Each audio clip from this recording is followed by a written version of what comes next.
Physics का important chapter electricity, जिसमें हमने दो पार्ट पहले किए हैं, यानी इलेक्ट्रिक करंट के बारे में हमने पहले जाना है, इलेक्ट्रिक सर्किट के बारे में। तो चलिए आज अपनी वीडियो स्टार्ट करते हैं। अगर आप चैनल पे नए हैं तो चैनल को लाइक शेयर सब्सक्राइब कीजिए। तो चलिए आज हम पढ़ेंगे electric potential and potential difference. Generally potential क्या होता है? पोटेंशियल का मतलब होता है कैपेसिटी या क्षमता किसी भी चीज की। तो इलेक्ट्रिसिटी में पोटेंशियल के बारे में हम जानते हैं। पोटेंशियल, अगर हम अपना पोटेंशियल देखें एज ए ह्यूमन बीइंग, तो भाई हम किस काम को कितने टाइम में कर सकते हैं, वो हमारा पोटेंशियल होता है। उसी तरीके से इलेक्ट्रिसिटी में पोटेंशियल क्या है कि जो हमारा इलेक्ट्रिक चार्ज है उस यूनिट पॉजिटिव चार्ज को इन्फिनिटी पॉइंट से किसी भी इलेक्ट्रिक फील्ड के पॉइंट तक ले जाने के लिए जो वर्क डन करना पड़ता है उसे हम इलेक्ट्रिक पोटेंशियल कहते हैं। और जब तक हमारे पास पोटेंशियल जो होगा वो हमेशा हाई से लो की तरफ फ्लो करता है, हाई से लो की तरफ फ्लो करता है, तभी किसी वायर में इलेक्ट्रिक करंट फ्लो करता है या इलेक्ट्रिसिटी बनती है।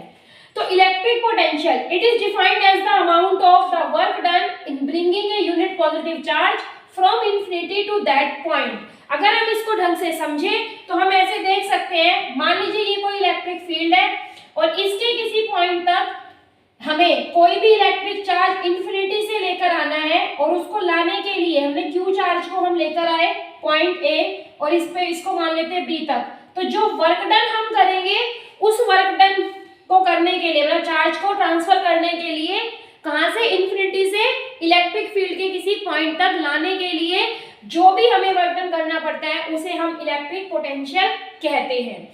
आई होप आपको समझ में आया होगा। V is equal to W upon Q, ये इसका फॉर्मूला है।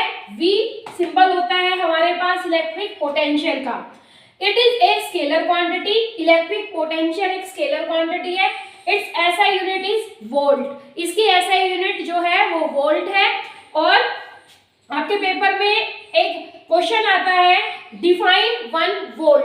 1 वोल्ट का पोटेंशियल कब होगा? जब हमारे पास 1 जूल का वर्क डन करते हैं हम 1 कूलम चार्ज को इंफिनिटी से उस पॉइंट तक ले जाने के लिए, तो उसे हम कहते हैं 1 वोल्ट। तो चलिए देखिए एक्सपेरिमेंट के थ्रू। जैसे मेरे पास एक ये सिंपल बॉटल है और अगर हम देखें तो बॉटल को हम वायर मान सकते हैं, और वायर के जो ये पानी है इसको हम क्या मान सकते हैं, चार्ज का फ्लो। तो जैसे देखो यहाँ पर पानी अभी स्टेबल है, क्यों? क्योंकि एक एंड पॉइंट ये है वायर का और एक एंड पॉइंट ये है, दोनों ही सेम हाइट पर है, जमीन से सेम हाइट पर मैंने इनको रखा है। तो पानी का फ्लो क्या हो रहा है, ना इधर हो रहा है ना इधर हो रहा है। लेकिन जैसे ही मैं इनमें पोटेंशियल को चेंज कर दूं, यानी इसका पोटेंशियल और इसका पोटेंशियल सेम है, तो यहाँ पर करंट का फ्लो नहीं होगा, पानी का फ्लो नहीं होगा। लेकिन अगर मैं जैसे ही पोटेंशियल एक का हाई कर दूं और दूसरे का लो, तो पोटेंशियल यानी पानी का, अगर मैं कैप ओपन करती हूँ तो पानी इधर की तरफ फ्लो करेगा। ठीक है, तो इसका मतलब ऐसे ही वायर में करंट भी फ्लो करता है कि जब हमारे पास किसी भी सर्किट के अंदर या वायर के अंदर 2 हमारे पास टर्मिनल्स होते हैं, एक का पोटेंशियल हाई होता है एक का लो। इस चीज को हम बहुत इजी तरीके से समझ सकते हैं। जैसे इलेक्ट्रिक सेल में हमारे पास जो हमारे पास सिंपल सेल होता है, उस सेल में हमारे पास 2 टर्मिनल होते हैं, एक पॉजिटिव टर्मिनल होता है एक नेगेटिव टर्मिनल होता है। तो पोटेंशियल जो होगा पॉजिटिव टर्मिनल का वो हाई होता है और नेगेटिव टर्मिनल का पोटेंशियल लो होता है, इसलिए सेल में जो करंट है उसका फ्लो कहाँ होगा, हाई से लो की तरफ। ठीक है, तो ये समझ में आया होगा पोटेंशियल क्या है, एक तरह का वर्क डन है चार्ज को एक पॉइंट से दूसरी पॉइंट तक ले जाने के लिए। ये स्केलर क्वांटिटी है, इसकी एसआई यूनिट वोल्ट होती है। और इसमें हम पोटेंशियल डिफरेंस के बारे में अगर हम जानेंगे तो पोटेंशियल डिफरेंस का फॉर्मूला क्या होगा, V of AB is equal to V of A minus V of B, यानी इन पॉइंट्स का अलग अलग पोटेंशियल जो किसके बराबर होगा, WA माइनस WB अपॉन में Q। इस तरीके से हम पोटेंशियल को कैलकुलेट कर सकते हैं। तो आई थिंक आपको ये समझ में आया होगा। बहुत दिनों बाद क्लासेस हुई है, बट आई विल ट्राई कि ये क्लासेस कंटिन्यू हो। तो चलिए आप एक बार इसे नोट कीजिए, फिर हम आगे कंटिन्यू करते हैं। आई होप आपने वो समझा होगा और नोट किया होगा। चलिए आगे देखते हैं पोटेंशियल डिफरेंस को मेजर कैसे करते हैं। जैसे करंट को मेजर करने के लिए एमीटर का यूज किया जाता है, करंट के मतलब अमाउंट में हम एमीटर यूज करते हैं और करंट के प्रेजेंस के लिए गैल्वेनोमीटर यूज करते हैं। तो चलिए देखते हैं। तो उसी तरीके से हमारे पास जो मतलब पोटेंशियल डिफरेंस होता है उसको मेजर करने के लिए हम वोल्टमीटर डिवाइस का यूज करते हैं, जिसकी पिक्चर आपको स्क्रीन पर दिख रही होगी। आगे देखो, उसके बाद कह रहा है कि जो वोल्टमीटर है उसको हम पैरेलल में कनेक्ट करते हैं इस तरीके से। हमारे सर्किट में वोल्टमीटर को पैरेलल में कनेक्ट किया जाता है और एमीटर को सीरीज में कनेक्ट किया जाता है। ठीक है, वोल्टमीटर की रेजिस्टेंस हाई होती है इसलिए हम उसे पैरेलल में कनेक्ट करते हैं। तो चलिए अब हम करते हैं कुछ 1 से 2 बेसिक न्यूमेरिकल, जिससे आपको आइडिया हो कि न्यूमेरिकल कैसे आते हैं, और very important and interesting chapter.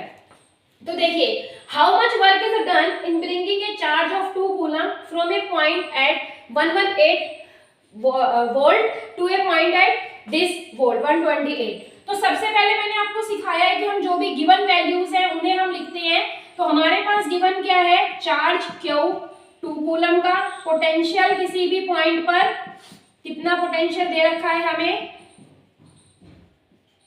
तो बस जो पोटेंशियल हाई है, हाई से लो को माइनस करेंगे हम, तो हमें पता है पोटेंशियल डिफरेंस। ठीक है, हम निकालेंगे तो किसके बराबर होता है हमारे पास, वर्क डन अपॉन में चार्ज। तो वर्क डन हमें निकालना है, तो हम क्या लिख सकते हैं, potential difference into charge. Potential difference 128 minus 118 into में चार्ज 2 कूलम का। तो वर्क डन, इनका डिफरेंस 10 इनटू में 2 इज इक्वल टू 20 जूल। तो हमारे पास कितना वर्क डन आएगा यहाँ पर, 20 जूल का वर्क डन हमारे पास आएगा। तो आई थिंक आपको ये भी समझ में आया होगा। चलिए एक न्यूमेरिकल और करते हैं, तो इसे पहले आप नोट कर लीजिए। So let us do the next numerical. तो पहले आई थिंक मुझे आपको टाइम देना चाहिए, तो आप अपना टाइम लेके कर सकते हैं, बहुत आसान है ये। इसमें 3 में से 2 वैल्यू आपको गिवन है। आपको क्लास में मजा आ रहा है, आई होप मजा आ रहा होगा आपको, बहुत टाइम बाद क्लासेस हुई है। ठीक है, चलिए अब हम देखते हैं इस न्यूमेरिकल को बिना टाइम वेस्ट किए। सबसे पहले हमें चार्ज दिया हुआ है 10 इंटू 10 की पावर -6 कूलम। हम इसे वैसे भी सोल्व कर सकते हैं 10 की पावर -5 में। उसके अलावा हमें वर्क डन दे रखा है 2 इंटू 10 की पावर -3 जूल, और हमें पोटेंशियल निकालना है। तो पोटेंशियल का फॉर्मूला होता है work done upon charge 2 into 10 की power -3 joule divided by 10 into 10 की पावर -6। तो यहाँ से अगर हम इसे सोल्व करेंगे 2 से इस पे, तो ये हो जाएगा आपके पास 0.2। इन दोनों को सोल्व करा तो 0.2, इनको सोल्व करेंगे तो इंटू 10 की पावर -3। चलो मैं पूरा करके दिखा देती हूँ इस तरीके से। तो 0.2 इंटू 10 की पावर 3 वोल्ट। तो ये आपके पास इसका आंसर आया होगा। तो इस तरीके से आप न्यूमेरिकल कर सकते हैं। पुराने और नए फॉर्मूले जो है वो कई बार मिक्स करके भी पूछ सकता है कि चार्ज की वैल्यू डायरेक्ट ना दे, करंट की दे दे और टाइम की दे दे। ठीक है, तो इस तरीके से छोटे से ही न्यूमेरिकल्स हैं, या बहुत ज्यादा कॉम्प्लिकेटेड न्यूमेरिकल्स नहीं आते हैं पोटेंशियल डिफरेंस के ऊपर। तो चैनल को लाइक शेयर सब्सक्राइब कीजिए, इस तरह की वीडियो के साथ जुड़े रहिए। नेक्स्ट वीडियो में हम पढ़ेंगे इसके आगे का टॉपिक ओम्स लॉ, जो कि बहुत बहुत बहुत इंपॉर्टेंट है। तो प्लीज चैनल को लाइक शेयर सब्सक्राइब कीजिए। नमस्ते।